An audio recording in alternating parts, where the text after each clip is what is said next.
Good morning, Real Life Church. My name is Andrew Stewart. Excited to meet with you this morning.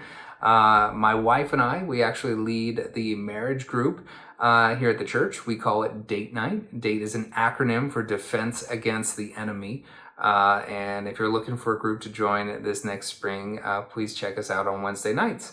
But today, I am excited to bring a devotional for us all to grow closer to the Lord. So let's dive right in. We're going to be in 2 Corinthians 12:9, and it says this: "My grace is sufficient for you. My power is made perfect in weakness.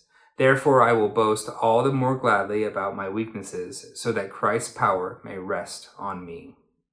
So two things that I love out of this verse right away is that God's grace is directly tied to the empowerment of the Holy Spirit. And then number two is where you are weak or inadequate, God is able to empower you beyond your natural ability, which is pretty awesome. So if you know the context of where they're talking about this is in 2 Corinthians, and Paul has just mentioned the thorn in his side that he asked the Lord 3 times to take away, and the Lord does not. Now, the Bible doesn't tell us what that thorn in his side is, but I have to imagine it's something pretty serious. This is coming from Paul, the guy who's been stoned and beaten and shipwrecked and imprisoned, and that's just naming a few of the wonderful things he got to go through during his time of ministry. So I imagine it would be something important, something big. But God chooses not to take this thorn in his side away from him. And instead, this is so Paul could rely on God's power to finish his job. And so I think it's an awesome thing to see an example there. But what's that application for us today? How does that apply to us right now? And I can say that we don't really like to talk about our weaknesses, whether that's our pride or our shame or our ego or maybe something different.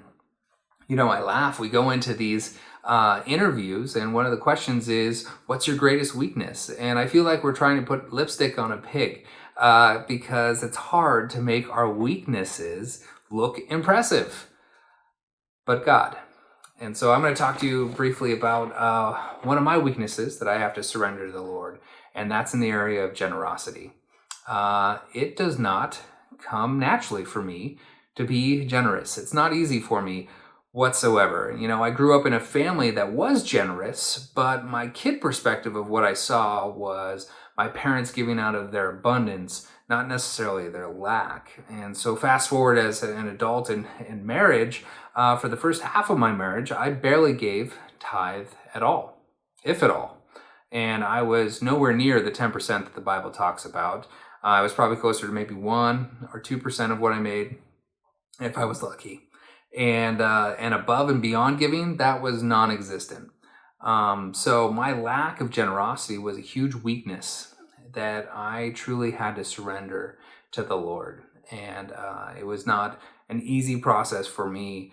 But now it's been about 10 years of doing our finances God's way. Now we're giving 10% and typically more if we're prompted by the Holy Spirit. And it's been a dramatic change. And as I've been talking to my wife, Kristen, about it, we were just realizing that in the last 10 years of doing our finances God's way, there has not been one time that we did not meet our budget, even when God called us to give out of our lack, which is probably the scariest for me, is to do that. And so just recently, within the last month, my wife and I were prompted to give out of our lack.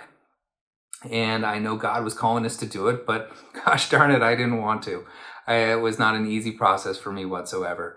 But you know, the one thing I have learned, even with a great track record of 10 years of success, I didn't want to. But by now I have learned that I know better than to ignore the promptings of the Holy Spirit. And so we chose to give, and within a week of choosing to give, we received a financial blessing that came back to us that was 10 times what God had called us to give. That's God's economy.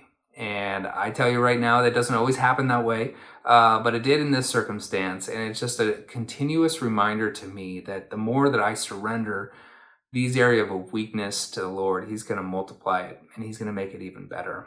And so my challenge for you today is, what weakness is God asking you to surrender to him? Hopefully this blessed you today. Take care.